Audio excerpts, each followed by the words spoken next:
Hello guys, ए plus प्रतिभा classes में आपका फिर से स्वागत है। और क्या चल रहा है? भक्ति आंदोलन पढ़ रहे हैं, संत संप्रदाय देख रहे हैं। तो आज कौन सा संत पढ़ रहे हैं? संत हरिदास जी। तो देखिए, इनके जन्म की बात करें तो लिखिए जन्म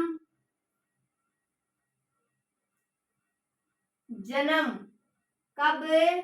1455 ईस्वी। कहाँ?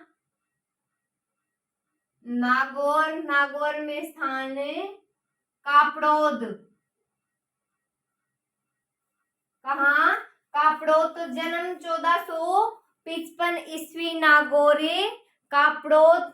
नेक्स्ट देखिए, कौन से परिवार में? सांखला परिवार में हुआ। लिखिए परिवार कौन सा? सांखला। आगे देखिए, मूल नाम लिखिए इनका। मूल नाम क्या है? हरि सिंह। मूल नाम है हरि सिंह। तो हरिदास जी क्या डकैती का कार्य छोड़कर सन्यासी बन गए थे, इसलिए इन्हें कलयुग का वाल्मीकि कहते हैं। कलयुग का वाल्मीकि कौन है? संत हरिदास जी। तो लिखिए ये बात, लिखिए हरिदास जी डकैती का कार्य छोड़कर, लिखिए हरिदास जी डकैती का कार्य छोड़कर, क्या छोड़कर? डकैती का कार्य छोड़कर सन्यासी बने थे। क्या बने थे? सन्यासी बने थे, इसलिए इन्हें कलयुग का वाल्मीकि कहते हैं। लिखिए इसलिए इन्हें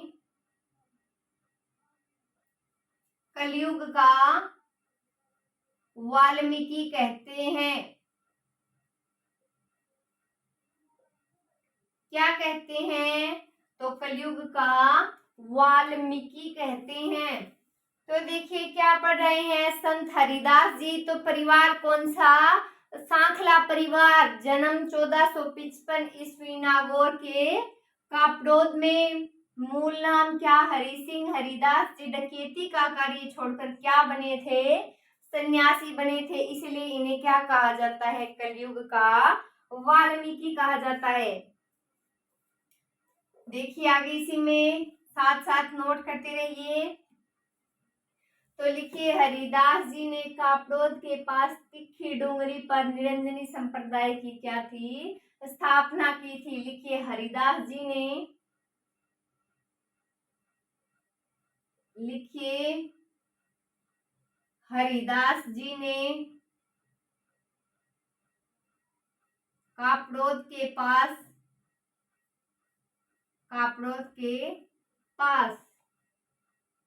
तिखी डूंगरी पर,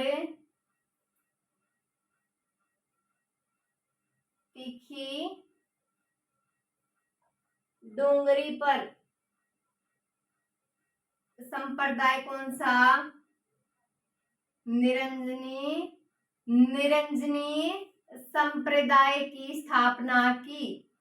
लिख लीजिए स्थापना की। तो इस संप्रदाय की प्रधान पीठ कहाँ? डीडवाना के गढ़ा में है। लिखिए प्रधान पीठ, प्रधान पीठ तो कहाँ है? प्रधान पीठ डीडवाना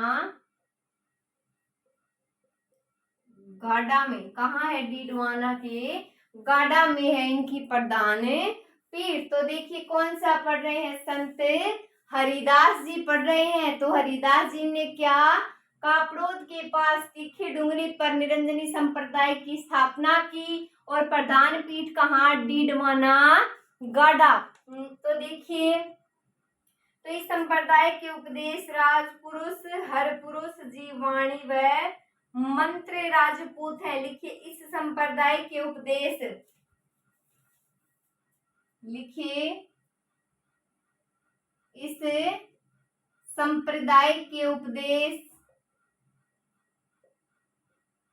इस संप्रदाय के उपदेश राजपुरुष, राजपुरुष हर पुरुष, जीरे वाणी, जीरे वाणी और वह मंत्र राजपुरुष हैं। दोहराइए एक बार ये बात। संत हरिदास जी ने कापड़ोद के पास तीखी डूंगरी पर निरंजनी संप्रदाय की स्थापना की। प्रधान पीठ कहाँ? डीडवाना गाढ़ा। तो इस संप्रदाय के उपदेश राजपुरुष हर पुरुष, जीरी वाणी व मंत्र राजपुरुष हैं। नेक्स्ट देखिए आचार्य महाप्रज्ञ, हेडिंग लगाइए आचार्य महाप्रज्ञ लगाइए। आचार्य महाप्रज्ञ, तो इसमें क्या इंपॉर्टेंट है देखिए। इनका जन्म 1920 ईस्वी में चूरू के टमकोर में हुआ। लिखिए इनका जन्म कब? 1920 ईस्वी में चूरू के टमकोर में हुआ। जिला कौन सा? चूरू। स्थान कौन सा? टमकोर में हुआ। तो टमकोर को संतों व साध्वियों की खान भी कहते हैं, ये बात लिखिए। लिखिए टमकोर को क्या कहते हैं? संतों एवं साध्वियों की खान। क्या बोलते हैं? संतों एवं साध्वियों की खान कहाँ? टमकोर को बोलते हैं। तो महाप्रज्ञ ने व्यक्ति के आध्यात्मिक और नैतिक विकास की ध्यान की प्रेक्षा ध्यान पद्धति की शुरुआत की थी। लिखिए ये बात महाप्रज्ञ ने। लिखिए महाप्रज्ञ ने व्यक्ति के आध्यात्मिक व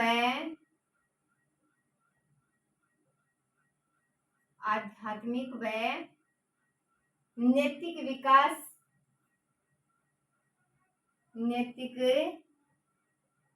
विकास ध्यान की क्या की थी? देखिए परीक्षा ध्यान पद्धति। लिखिए परीक्षा ध्यान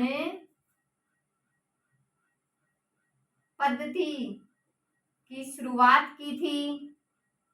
लिखिए शुरुआत की थी। तो देखिए इनका जन्म 1920 ईस्वी कहाँ? चूरू के टमकोर में हुआ। तो टमकोर के संतों को साध्वियों की खान कहते हैं। टमकोर को क्या बोलते हैं? संतों एवं साध्वियों की खान कहा जाता है। महाप्रज्ञ ने व्यक्ति के आध्यात्मिक और नैतिक विकास के ध्यान की क्या की है? प्रेक्षा ध्यान पद्धति की शुरुआत की है। नेक्स्ट देखिए क्या किया इन्होंने।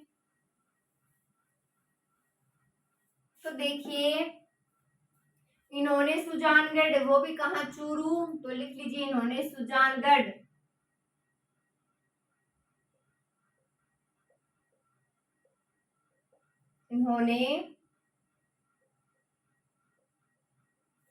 इन्होंने सुजानगढ़ से 5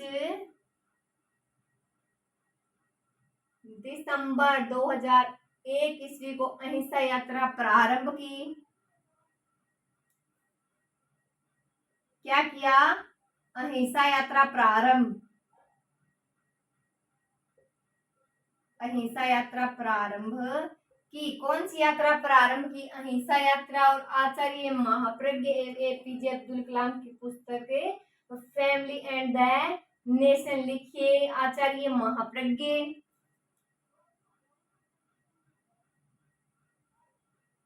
आचार्य महाप्रज्ञ एवं एपीजे अब्दुल कलाम।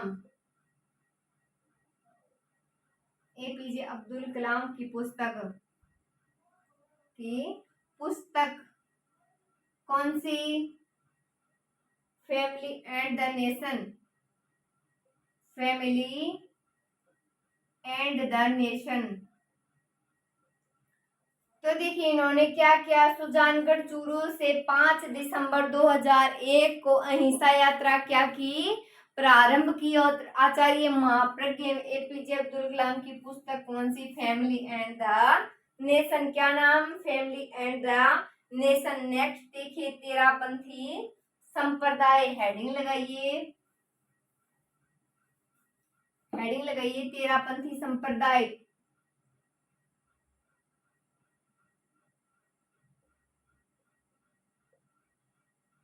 तेरापंथी संप्रदाय। तो इसमें देखिए संप्रदाय की स्थापना किसने? भिखन जी ओसवाल। लिखिए संप्रदाय की स्थापना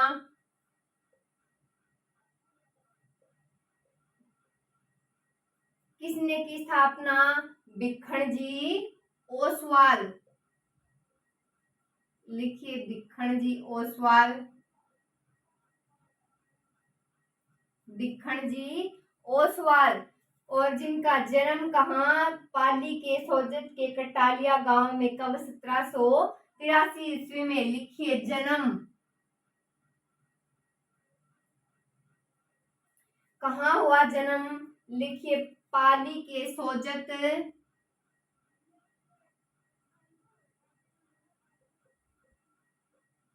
पाली के सोजत के कटालिया गांव।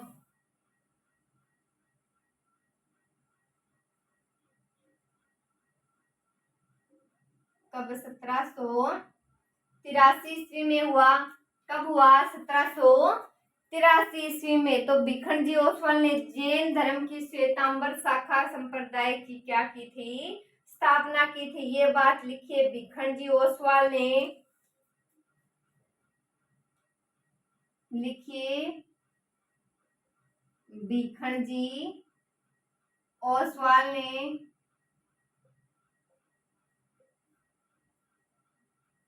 जैन धर्म की श्वेतांबर शाखा में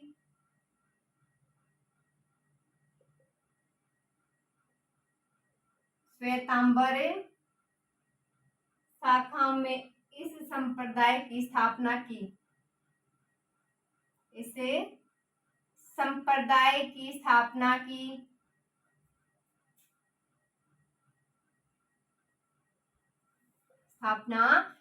तो तेरापंथी संप्रदाय में देखिए स्थापना भिखन जी ओसवाल। भिखन जी ओसवाल। तो जन्म कहाँ? पाली के सोजत के कटालिया गांव में 1783 ईस्वी में। भिखन जी ओसवाल ने जैन धर्म की श्वेतांबर शाखा में इस संप्रदाय की क्या की? स्थापना की। नेक्स्ट देखिए, इसी में देखिए आगे। तो भिखन जी की समाधि पाली के सिरियारी में स्थित है। लिखिए भिखन जी की समाधि, भिखन जी की समाधि। तो भिखन जी की समाधि कहाँ स्थित है? पाली के सिरियारी में। लिखिए पाली के सिरियारी में स्थित है। तो देखिए जो राजस्थान में तेरापंथी संप्रदाय का प्रमुख केंद्र कौन सा है? पाली सिरियारी है। तो आचार्य तुलसी ने इस पंथ के 9वें आचार्य थे। लिखिए आचार्य तुलसी। आचार्य तुलसी, आचार्य तुलसी इस पंथ के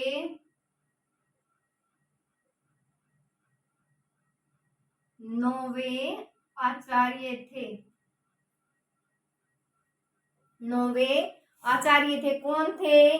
तुलसी। तो आचार्य तुलसी का जन्म कब हुआ? लाडनू में। लिखिए जन्म, लिख लीजिए लाडनू में हुआ।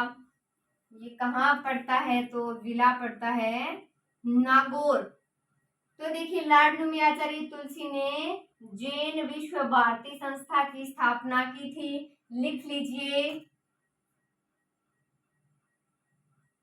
इन्होंने जैन विश्व भारती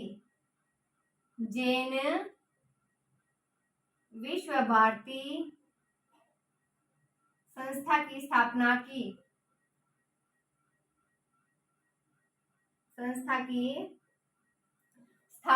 थी। तो देखिए बिखन जी की समाधि कहाँ? पाली के सिरियारी में। तो आचार्य तुलसी इस पंथ के क्या 9वें आचार्य थे। जन्म कहाँ? लाडनू नागौर। और जैन विश्व भारती संस्था की क्या की थी? इन्होंने स्थापना की थी। आगे देखिए,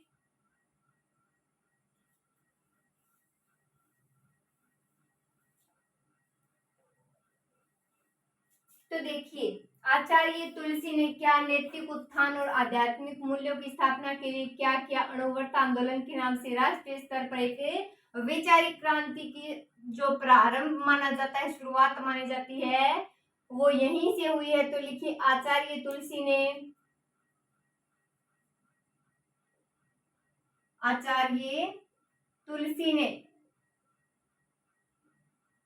किसने? आचार्य तुलसी ने नैतिक उत्थान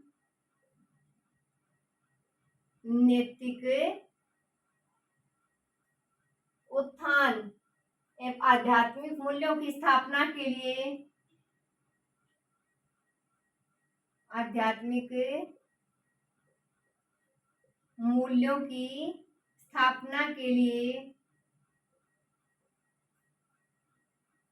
आध्यात्मिक मूल्यों की स्थापना के लिए अणुव्रत आंदोलन। लिख लीजिए कौन सा? अणुव्रत आंदोलन। कौन सा अणुव्रत आंदोलन के नाम से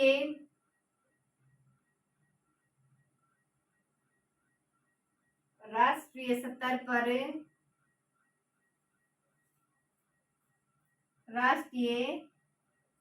पर वैचारिक क्रांति आरंभ की।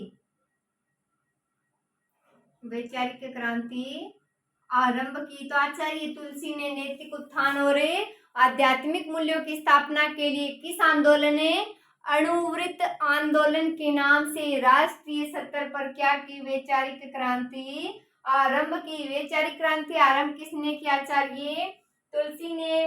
तो इसी में एक बात और लिखिए,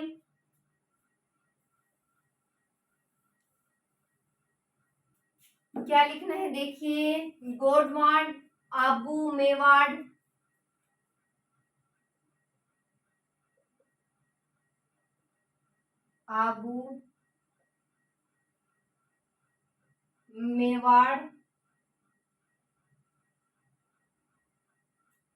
तथा गुजरात में जैन धर्म के 24वें तीर्थंकर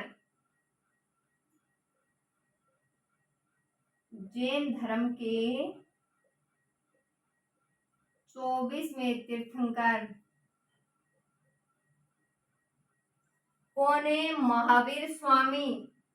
लिखिए महावीर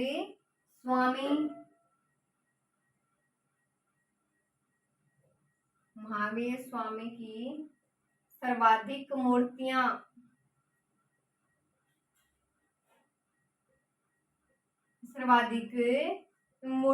जीवंत स्वामी स्वरूप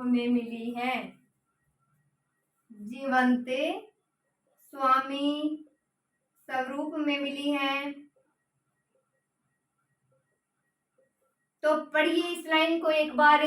गोडवान आबू मेवाड़ तथा गुजरात में जैन धर्म के 24वें तीर्थंकर महावीर स्वामी की सर्वाधिक मूर्तियां क्या? जीवंत स्वामी स्वरूप में मिली हैं। नेक्स्ट देखिए संत राजाराम जी। हेडिंग लगाइए संत राजाराम जी। तो देखिए संत राजाराम जी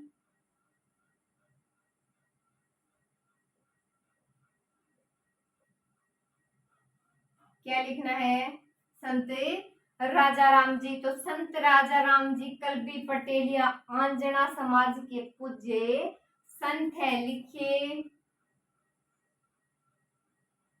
ये कल्बी पटेल और क्या? आंजना समाज के क्या है? पूज्य संत हैं, पूज्य संत हैं। इन्होंने कृष्ण भक्ति के उपदेश दिए थे। लिखिए, इन्होंने कृष्ण भक्ति के उपदेश दिए थे। उपदेश दिए थे। क्या दिए थे? इन्होंने कृष्ण भक्ति के उपदेश दिए थे। इन्होंने जनमानस को पर्यावरण सुरक्षा। लिखिए, ये बात पहले लिख लीजिए। कल्बी पटेल आंजना समाज के क्या हैं? पूज्य संत हैं और इन्होंने कृष्ण भक्ति के उपदेश दिए थे। आगे लिखिए इसमें, तो लिखिए, इन्होंने जनमानस को पर्यावरण सुरक्षा। इन्होंने जनमानस को पर्यावरण सुरक्षा। कैसी सुरक्षा? पर्यावरण सुरक्षा। जीव दया, परोपकार, जीव दया, परोपकार व समाज सुधार हेतु क्या किया? प्रेरित किया। व समाज सुधार हेतु प्रेरित किया। और इनकी प्रधान पीठ जोधपुर के शिकारपुरा में है। लिखिए, प्रधान पीठ, प्रधान पीठ शिकारपुरा कहाँ है? जोधपुर। तो ये बातें नोट कर लीजिए। तो देखिए, संत राजा राम जी पढ़ रहे हैं, तो इन्होंने जनमानस को पर्यावरण सुरक्षा, जीव दया, परोपकार व समाज सुधार हेतु क्या किया? प्रेरित किया। और प्रधान पीठ कहाँ? शिकारपुरा, जोधपुर। ये हो गए संत राजा राम जी कंप्लीट।